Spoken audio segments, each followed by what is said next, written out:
हालात का तकाजा ऐसा है।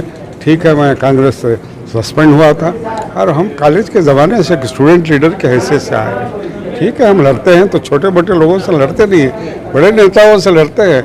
लड़ाई सब चलती रहती है, मगर अब वक्त का तकाजा है कि अब हम खामोश नहीं बैठ सकते। कांग्रेस के हाथ मजबूत करना है, इसके लिए हम निकले। आप पुराने कांग्रेसी रहे हैं। मैं स्कूल के 17-18 साल की उम्र से मैं कांग्रेस में रहा हूँ। मैं स्टूडेंट लीडर रहा हूँ, कॉलेज के इलेक्शन से जीत कर आया हूँ, all India national student union of India का जनरल सेक्रेटरी रहा हूँ। 78 में जब मैं कभी जवान था तो मैं और गुलाम नबी आज़ाद हवाना गए थे, क्यूबा गए थे, रशिया गए थे। तो उस ज़माने से मैं एक्टिव रहा हूँ पॉलिटिक्स में, उस ज़माने से मैं कांग्रेसी रहा हूँ। अब झगड़ा चलता रहता है, कांग्रेस से लड़ाई लड़का हम जनता दल में चले गए, झगड़ा होकर गुंडों से झगड़ा हो गया, जो जाके जनता दल में एमएलए बने। अब ये जो हो गया कि रोशन बेग बीजेपी में चला गया, नहीं, मैं बीजेपी में कभी गया नहीं। हाँ, अरे अंदरूनी बीजेपी वालों से मिला था जरूर।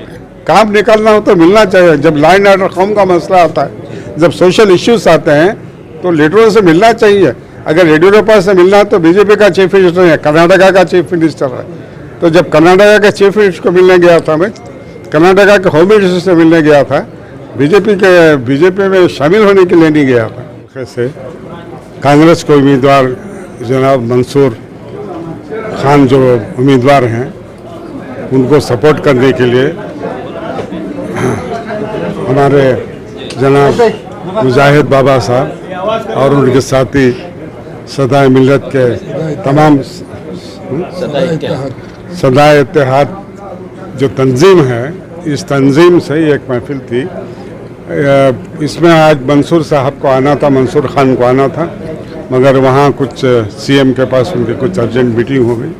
उनके तरफ से बिहाफ में आया हूँ। मैं यही अपील कर रहा था कि बेंगलोर सेंट्रल में ही नहीं, मुसलमानों को रियासत कर्नाटका के सारे 28 के 28 सीटों में कांग्रेस की हिमायत करना है, कांग्रेस को जिताना है, कांग्रेस कैंडिडेट को लाना है। अगर आपके रिश्तेदार कहीं कर्नाटक से बाहर भी हैं, अगर भी इलेक्शन की तारीख आ गई है तो वहाँ भी उनसे कहना है कि वोटिंग ज़्यादा करें। जिस तरह से आसाम में, जिस तरह से वेस्ट बंगाल में, जिस तरह से केरल में वोटिंग 90% से ज़्यादा होती है मुसलमानों की, इसी तरह वोटिंग ज़्यादा से ज़्यादा होनी है। इस वक्त हमको कांग्रेस के हाथ मजबूत करने हैं। सदा एक ही रुख नहीं नाव चलती, सदा एक ही रुख नहीं नाव चलती, चलो तुम उधर को हवा हो जिधर की।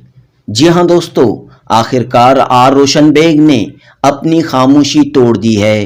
कल तक बीजेपी के हक में बात करने वाले, पीएम मोदी के हक में बात करने वाले आर रोशन बेग ने अब कांग्रेस पार्टी का साथ देने की अवाम से अपील की है। जी हां, आर रोशन बेग ने कहा कि इस बार अगर हम कांग्रेस को वोट नहीं देंगे तो बहुत पछताएंगे।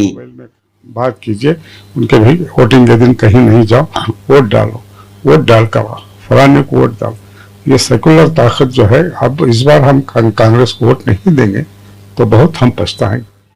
आर रोशन बेग ने कहा कि इस बार अगर हम कांग्रेस को वोट नहीं देंगे तो बहुत पछताएंगे। 21 अप्रैल बरोज इतवार बेंगलुरु के सालार ऑडिटोरियम में एक अहम तरीन इजलास हुआ। मुल्क की मारूफ शख्सियत राज्यसभा के साबिक रुकन और मशहूर स्पीकर मोहम्मद अदीब खान की बेंगलुरु आमद पर यह इजलास मुनक़द किया गया था। साबिक मरकजी वजीर के रहमान खान, केपीसीसी के नायब सदर मोहम्मद उबैदुल्ला शरीफ और दीगर इस इजलास में शामिल थे। इस मौके पर आर रोशन बेग ने अपने खिताब में सियासी व समाजी हालात पर रोशनी डालते हुए कहा कि हम एक दूसरे की टांग खींचना छोड़ दें, इत्तेहाद व इत्तेफाक के साथ काम करें, लोकसभा इलेक्शन में बढ़ चढ़कर हिस्सा लें, वोटिंग फीसद में इजाफा करें।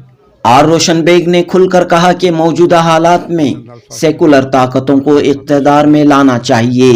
रोशन बेग ने कहा कि इस बार अगर हम कांग्रेस को वोट नहीं देंगे तो बहुत पछताएंगे। जनूबी हिंद न्यूज़ रिपोर्ट।